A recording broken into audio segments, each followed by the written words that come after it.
There were echoes recently by women groups under the auspices of Women Manifesto on March 1st, 2022, when they convened at the National Assembly with a protest. Now, that's it. The denial of women's human rights stifles women's voices, alienates women's vibrant participation, setbacks social development, as well as integration. Now, these lines of thoughts encapsulate the thrust of our conversation today. How do we accelerate on gender parity access and also achievement? Well, my guest on the spot is passionate over these matters as well as other areas. My name is Blessing Abu. Welcome to the program.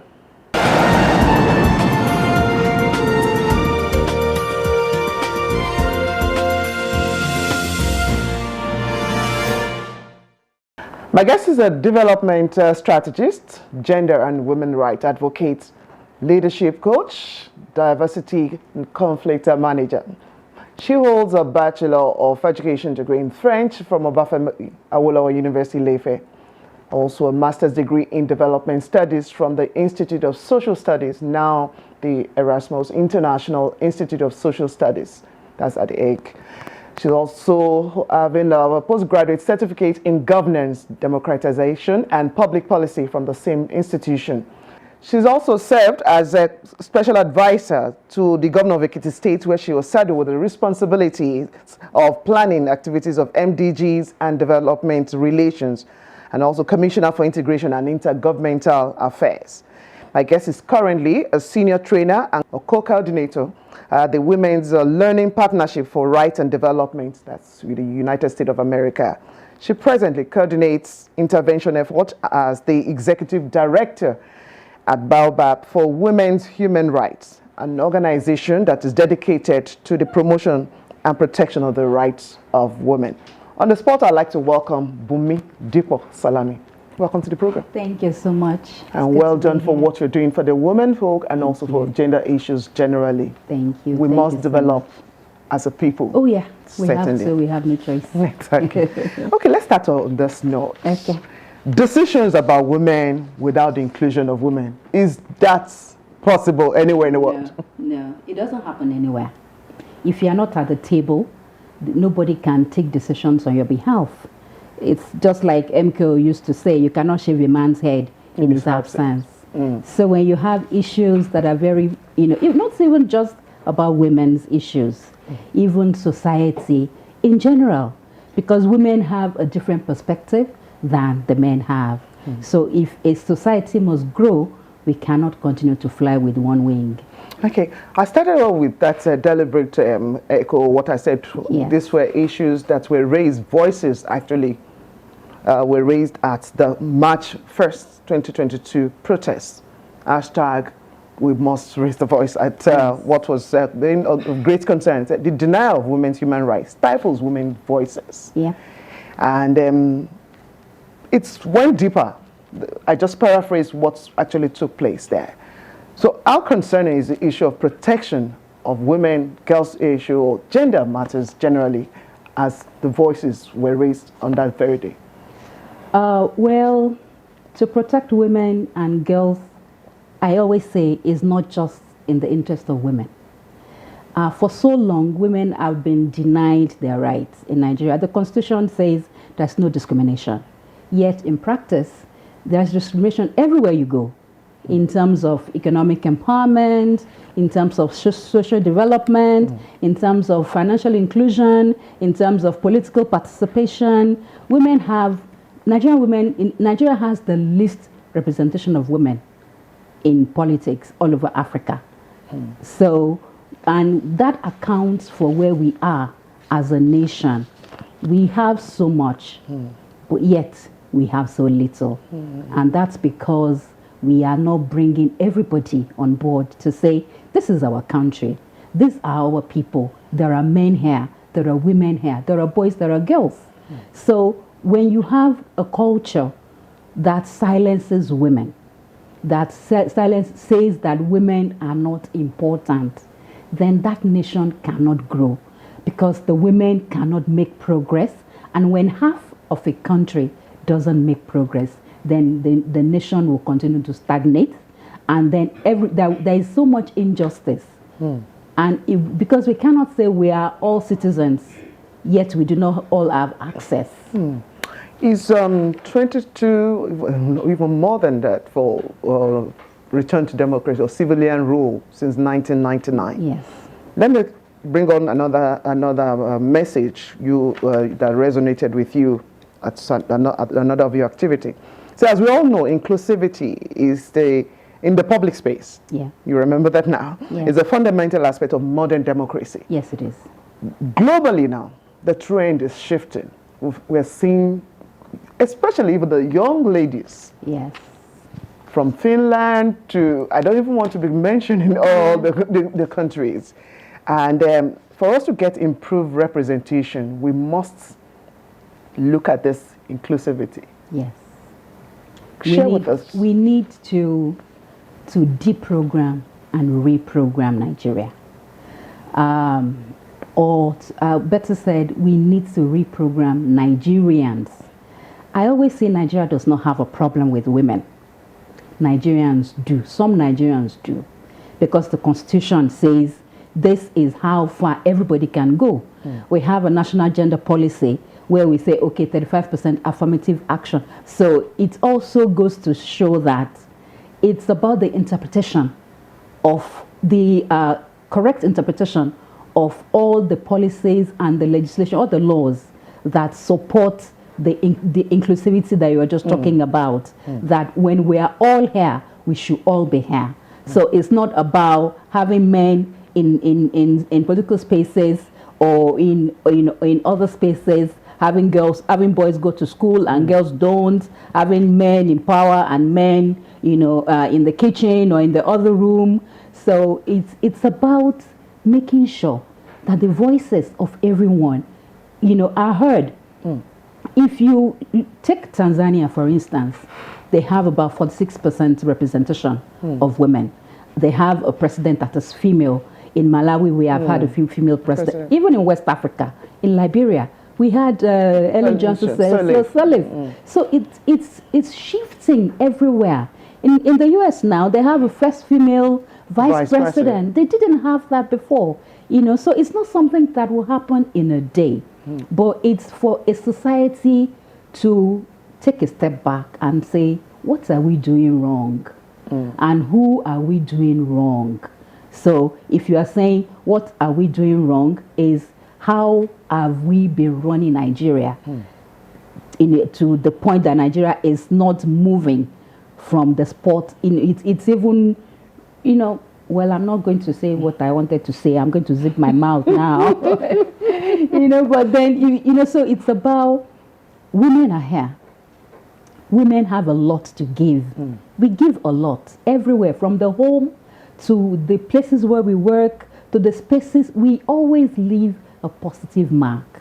And that is good for Nigeria. But then when men see power as a zero-sum game, that it's either they have it or they don't, then it's going to be difficult for Nigeria to make progress. Let's latch on to some of the areas you've raised. We're everywhere.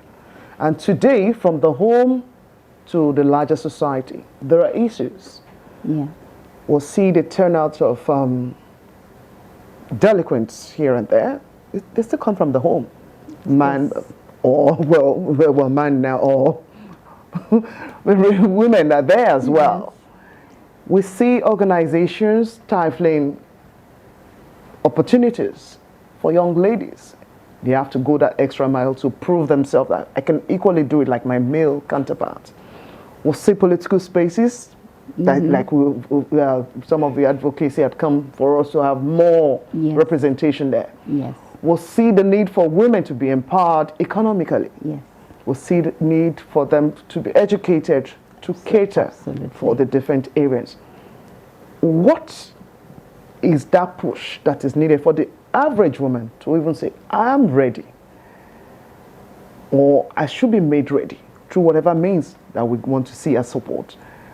What is not adding up for us getting there as it should be? I think that it's easy for women to be ready. women are almost always ready because we were raised, we were socialized to be ready. We can multitask. We were raised to do so many things. As a child, you take care of babies, you take care of the home, you help your mother, you help your siblings. So women are ready. It's the society that is really not yet ready. Because like you said, there are young women that do not have the opportunities that they should have. And then every once in a while when they get such an opportunity, there is a boss that is harassing them sexually and not harassing their male counterparts. So the woman goes into the workforce. It becomes difficult for her to make progress because of certain issues. There are things that are drawing them back that are not of the women's own making, that the women don't have any control over. So when you get into an office and you really want to do your job, you want to be the best version of yourself. But there is a man that says, without me, you cannot go anywhere. So how can that young woman, what more can that young woman do to herself to make herself ready? So how can women or the young ladies task themselves with that responsibility? Okay, I must recalibrate this, I must turn around this narrative that has been seen of me. Voices like yours helping to shape. Okay. The conversation that we are having now with younger women, we've been having this for like forever, is by empowering younger women, by mentoring younger women. We do that a lot because when a young woman has a role model or when a young woman has a mentor, somebody that she has seen that the woman has been able to achieve so much, even in this very harsh society that we are in, that woman begins to have a different worldview. That woman begins to see herself differently. When you now have role models, when you come to them with stories of Nigerian women who have been able to break the glass, to shatter the glass ceiling everywhere. So when you come to a young woman with the story of an Ibukun Awosheka, for instance, or a Mo Abutu for an instance, or Bunmi, Dipo Salami or a Blessing Abu for instance, that young woman begins to see the potential, begins to see, oh, okay, there could be a silver lining here. There could be some form of light at the end of the tunnel, that I have to be ready, I have to work hard. We also try to expose them to what the issues really are. Sometimes we try to deprogram them because many of them have also been socialized to accept that they are second-class citizens. Exactly. We'll find out more about debriefing some of those minds as we see them around, whether in the north, south, east, and the west. Yes. But that will be after this break. Okay. You're watching On The Spot. I'll be right back with Bunmi, Dipo Salami in a moment.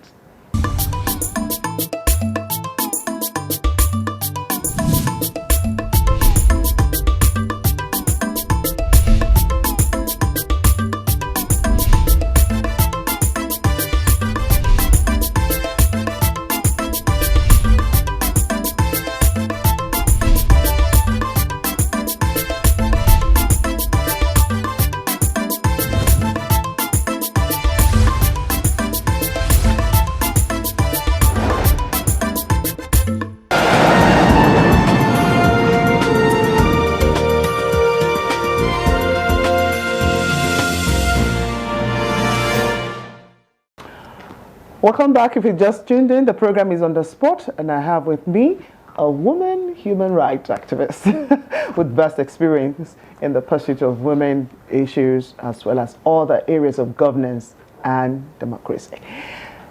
Bunmi Dipo Salami. Still with you, and would that say it's a sound mind, a healthy mind that can actually take decisions, that can actually work out policies.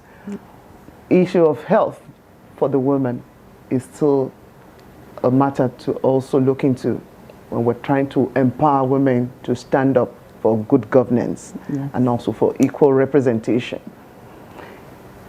Let's take a look at the average female health concerns. Cultural barriers are there. Some other barriers have come in. And issue of mortality rate is still on the increase, and also so many. Yeah. Where are your greatest worries in this line? Thank you for that question. My greater worries are in the areas of women's reproductive health and rights. When you look at women's reproductive health, the services that are required by women are different from those required by men. We also have cultural biases that prevent women from accessing reproductive health. And then we do not have adequate facilities for rendering such services. We have young women, for instance, a young woman begins a menstrual period. She's from a poor background. She doesn't even have access to sanitary pads. It starts from there. And then the woman that is, we also talk about issues around family planning that's still like a taboo in some cultures. We also have comprehensive sexuality education that we do not give to young people. So these young minds, they grow up, they don't even know what to expect. They don't know anything about even how to communicate their needs to society. Then you have a woman that is experiencing domestic violence or sexual violence that is not accessing services, but that does not even have access to such services. And in situations where you have centers where they can really help such women out, there are always limitations. There are barriers to the access for such women. So it is very, because when women don't have access, there are mental health issues that we are also not taking into consideration. A woman that has been damaged needs some psychosocial support, which she is not getting. And then we have also been able to make the linkage between sexual abuse and drug abuse and drug use by women. So those are some of the issues that we need to pay more attention to. So how do we pay this, get these issues to the front burner at the different tiers of governance? Education, because there are also policies that we can, latch onto, but then we need to have the buy-ins of gatekeepers. These are traditional leaders. We have religious leaders as well, because whatever people say, whether at the mosque or at the church, also has implication for millions of people, because religion is the opium of the masses. So we have the masses, even people that are educated, people who are financially able. You find them when they have religion as the bedrock of their lives, they tend to believe the religious leaders. So how easy is it to actually cut through some of those barriers, talk to these people, opinion leaders, heads of traditional institutions and all of that, to actually cut through the issue of gender biases and discrimination as we have seen? How do we get them to actually help the woman, help gender generally? Okay. Yes, it's something that is expedient, it's something that is critical, and it's something that it's taking so long, because when you also look at those gatekeepers, that is where they derive their powers from. So it's about using religious texts to subjugate the woman, and it's about, so it also gives them power as leaders in their respective domains. So for us, what we have been trying to do is to bring them together, to even look at the religious texts that they are using, because when we talk about God, the first thing I think about God is justice. And when you say God is a God of justice, and then you are now using his name to perpetrate injustice. There is a disconnect. So we try to bring them together to say, okay, why don't we even look at this, our religion, and let's see the role of women. If you're talking about Christianity, you're talking about Islam, you know, what are those reliefs? What are the benefits of those religions to women? Mentorship is still an issue for us here. Yes. It's part of the world. You touched on that in your earlier remarks before we went on a break, but people tend to say, okay, so much disillusionment around. This person broke even because of XYZ, and for the other person, aspect of whatever it is that is thrown at them could make them cave in. Absolutely. So it's as if we don't really have the mentors there, or they are there, they are not reaching out. What do we need to do differently to bridge that gap for those who are looking out and for those who want to reach out? Yeah. Well, when you're talking about mentoring, it's a two-way street. It's about the mentor and it's about the mentee. There is little a mentor can do if a mentee is not open to new learning. So if you, for instance, now decide to say, oh, okay, there's a young woman, let me help her grow. But that young woman still has some of her personal socialization limitation that is preventing her from accepting what you have to offer. That is a big challenge. There are so many mentors that I have benefited from. That I always tell people I got to this point through women. Women they've been my cheerleaders, they've been my mentors, and we also try to give it to other women. Because of the population of Nigeria, of Nigerian women, we are more than 100 million people. And then we are located in different spaces. We also have issues. We should use diversity to our advantage, but we are not doing that now. But what I have seen is that there are so many women that I know personally who have raised an army of young women that are very empowered. Okay, before we round up on the discussion,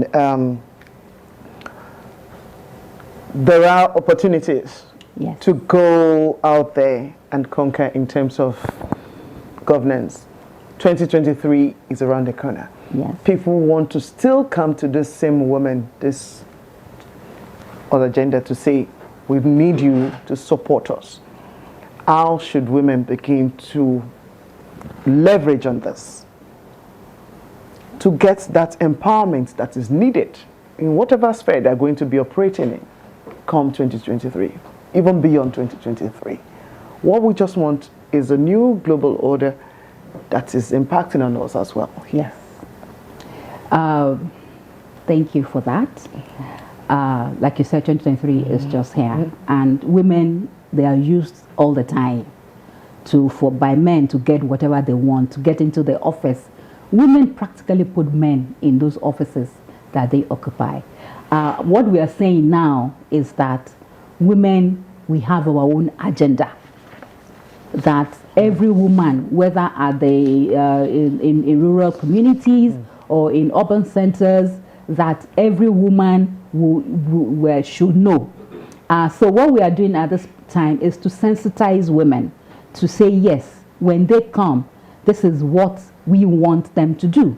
And for women to also begin to make demands, to also occupy such spaces and not just be kingmakers, if you will, because somebody goes into House of Representatives on the ticket of those women. So why can't the women also begin to think of, okay, why can't we also replace some of the men? Right. So I, for instance, would like to say, okay, beyond 2023, I have an agenda for me to also say, I want to represent my constituency. I want to be the voices. I want to be a voice for women at the National Assembly, for instance. So, and there are so many other women that we are also now trying to socialize, trying to sensitize. We are embarking on advocacy, social and legislative, I'm sure to someone get will women. want to say, yes, we pushed some bills and they did not scale through because of one thing or the other. What more would you want to, especially in those areas that we are still having to talk about, especially about those rejected bills? Well, those rejected bills, fortunately, the House of Reps, they have said they will bring back 3 of those 5. And then we also hope that Senate will do the same. We will keep talking about it. We are done keeping silent. So whatever we do not get through the executive, we do not get through the legislature, we now know that we can get through the judiciary. We can always say, Nigeria belongs to all of us. Let us be on the table. Include us. We're here and we're ready. Bunmi Dipo Salami, Executive Director, Baobab for Women's Human Rights. Thank you very much, Bunmi Dipo Salami, for coming on the program. We wish us well, because it's a beautiful world when the women touch it in the right direction and given the right support. Right.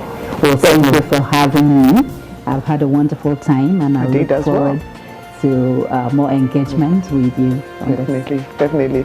And that's it on the program for this week. We appreciate your time, and we would like to see you again on the next edition, where we'll get to meet another interesting guest.